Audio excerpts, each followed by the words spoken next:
जैसे जैसे 2023 बीत रहा है और 2024 निकट आ रहा है, वैसे वैसे वामपंथियों और सेकुलर गैंग की छटपटाहट बढ़ती जा रही है। उनका पिछला स्थान इस कदर सुलग रहा है कि बरनौल भी काम नहीं कर रहा। वर्ष 2024 दो प्रमुख कारणों से काफी महत्वपूर्ण है। पहला राम मंदिर का उद्घाटन और दूसरा लोकसभा चुनाव। यही कारण है कि वामी, कौमी और सेकुलर गैंग की रातों की नींद उड़ी हुई है। हर कोई उल जुलूल बयानबाजी कर रहा है। एक तरफ रामचरितमानस पर विवाद अभी खत्म भी नहीं हुआ था कि जमीयत उलमा-ए हिंद के अधिवेशन में मौलाना अरशद मदनी ने ओम की तुलना अल्लाह से कर दी और कहा कि ओम और अल्लाह एक ही है। मनु यानी आदम एक, ओम यानी एक अल्लाह को पूछते थे। अब ऐसे में मुसलमान भी कंफ्यूज हैं कि वह अल्लाह की जगह ओम कहें या अल्लाह ही रहने दे। हालांकि मदनी ने अपने बयान पर माफी मांग ली है, परंतु विवाद अभी भी बना हुआ है। जैन धर्मगुरु लोकेश मुनि जी ने तो तत्काल मंच पर ही विरोध दर्ज कराया था और मंच छोड़ दिया था। ये जितनी कहानी सुनाई है अल्लाह मन्नू ये वो, उससे 4 गुना कहानी मैं सुना सकता हूँ। आपने जो बात कही है मैं सहमत नहीं हूँ, ये फालतू की बातें है। परंतु अब पुरी के शंकराचार्य स्वामी निश्चलानंद सरस्वती जी ने ऐसा पलटवार किया है जिससे एक नई बहस छिड़ गई।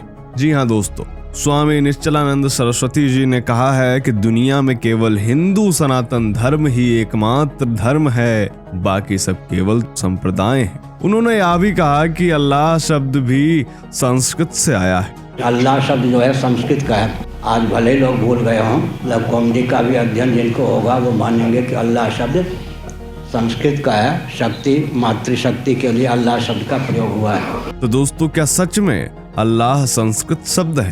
क्या इस्लाम वाकई एक संप्रदाय है?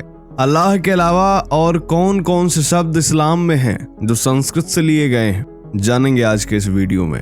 तो दोस्तों, बिना स्किप किए अंत तक देखते रहिएगा आज का वीडियो, क्योंकि यह वीडियो बेहद खास है। स्वागत है आप सभी का द साइंटिफिक हिंदू पर और मैं हूं आपके साथ आपका दोस्त धीरेन्द्र। तो आइए जानते हैं कि आखिर स्वामी निश्चलानंद सरस्वती जी के इस बयान में आखिर कितना दम है। क्या इसमें सच्चाई है या नहीं, चलिए समझते हैं। मौलाना लोग अक्सर कहते हुए दिखाई देते हैं कि कुरान ईश्वरीय वाणी है तथा इस्लाम धर्म आदिकाल से चला आ रहा है। ये 1400 साल पुराना नहीं है। जब से इंसान है तब से इस्लाम। हजरत आदम का दीन भी इस्लाम था। परंतु ये बात कई तरह से आधारहीन तथा तर्कहीन है, क्योंकि इस्लाम का इतिहास मात्र 1400 साल पुराना है। इससे पहले का कोई भी इस्लामिक इतिहास है ही नहीं। और पृथ्वी पर मानव उत्पत्ति का जो सिद्धांत वह देते हैं वह भी हिंदू धर्म सिद्धांत की नकल भर है। हिंदू धर्म ग्रंथों के अनुसार ईश्वर ने मनु व शत्रुपा को सर्वप्रथम धरती पर भेजा। इसी सिद्धांत के अनुसार वह भी कहते हैं कि अल्लाह ने सबसे पहले आदम और हव्वा को भेजा। यहाँ ध्यान देने वाली बात यह है कि आदम शब्द संस्कृत शब्द आदि से बना है, जिसका अर्थ है सबसे पहले। यानी यहाँ सिद्ध होता है कि पृथ्वी पर सर्वप्रथम केवल संस्कृत भाषा ही अस्तित्व में थी। यही नहीं, कट्टर मुस्लिम भी यह स्वीकार करते हैं कि सब भाषाओं की जननी संस्कृत ही है। यहाँ एक बात और सिद्ध होती है कि यदि इस्लाम अनादिकाल से अस्तित्व में होता तो कुरान भी वेदों की तरह संस्कृत में लिखी होती, अरबी या फारसी में नहीं। दोस्तों, आपको बता दें कि केवल अल्लाह ही नहीं, और भी कई सारे शब्द इस्लाम में हैं जो संस्कृत से लिए गए।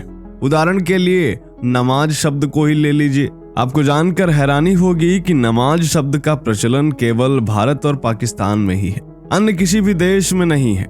यहाँ तक कि अरब में भी नमाज शब्द को कोई नहीं जानता। नमाज एक संस्कृत शब्द है जो नमः और अज इन दो शब्दों से मिलकर बना है। नमः का अर्थ है नमस्कार तथा अज का अर्थ है भगवान शिव। यानी नमाज का अर्थ है भगवान शिव को नमन या नमस्कार करना। वास्तव में तथ्य यह है कि काबा एक हिंदू मंदिर था जिसमें 360 मूर्तियां थी। उन्हीं में से एक अल्लाह नाम की देवी कहलाती थी। इसके अलावा ऋग्वेद के सबसे पहले मंत्र में इले शब्द आया है और विद्वानों के अनुसार अल्लाह शब्द की उत्पत्ति ऋग्वेद के इसी इले शब्द से हुई है। ऋग्वेद का वह मंत्र है, ओम अग्निम इल्ले पुरोहितम यज्ञस्य देवम ऋतिविजम होताराम रत्न धातमम, अर्थात संपूर्ण ब्रह्मांड को गति देने वाले अग्रणी प्रभु ईल की उपासना करता हूँ। पुरोहित करने वाले स्वयंभू, पहले से विद्यमान, यज्ञों का प्रकाश करने वाले और हर एक ऋतु में उपासना के योग्य हैं। दोस्तों, विद्वानों के अनुसार यही ईल शब्द मध्य एशिया में बिगड़कर पहले इलाह और बाद में यही अल्लाह कहा जाने लगा। जिस प्रकार हिंदू धर्म में देवी मंत्रों में या शब्द का प्रयोग होता है, उसी प्रकार मुस्लिम भी अल्लाह के साथ या शब्द का प्रयोग करते हैं। जैसे कि या देवी सर्वभूतेषु या वीणावर दंड मंडित करा आदि मंत्रों में या शब्द का प्रयोग होता है, उसी तरह मुस्लिम भी या अल्लाह कहते हैं। इससे भी सिद्ध होता है कि अल्लाह एक देवी है, क्योंकि सर्वप्रथम विश्व में केवल संस्कृत ही बोली जाती थी, इसलिए तब धर्म भी एक ही था। परंतु बाद में लोगों ने अपना मत और पंथ बनाना शुरू किया और अपने मत को आदि धर्म सिद्ध करने के लिए अपने सिद्धांतों को वैदिक सिद्धांतों से बिल्कुल भिन्न कर दिया, ताकि लोगों को यह शक ना हो कि यह वैदिक धर्म से निकला हुआ नया पंथ है।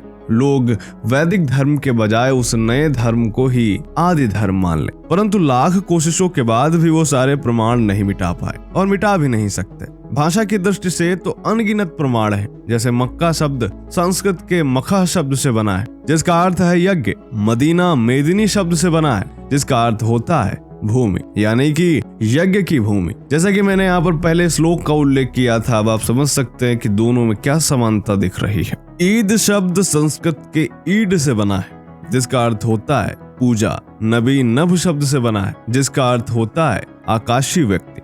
अब शब्दों को छोड़कर इनके कुछ रीति रिवाजों पर आते हैं। ये लोग बकरीद मनाते हैं। बकर को अरबी में गाय कहते हैं, यानी बकरीद का अर्थ है गाय की पूजा।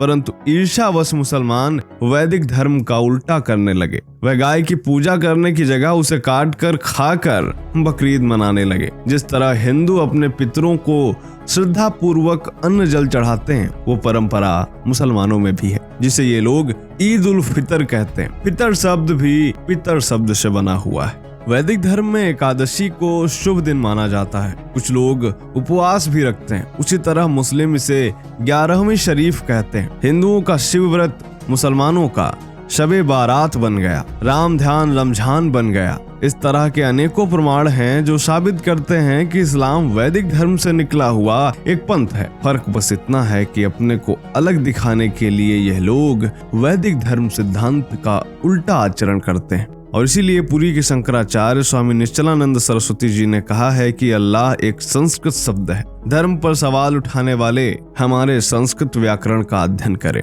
क्योंकि हम सबके पूर्वज सनातनी वैदिक आर्य ही थे।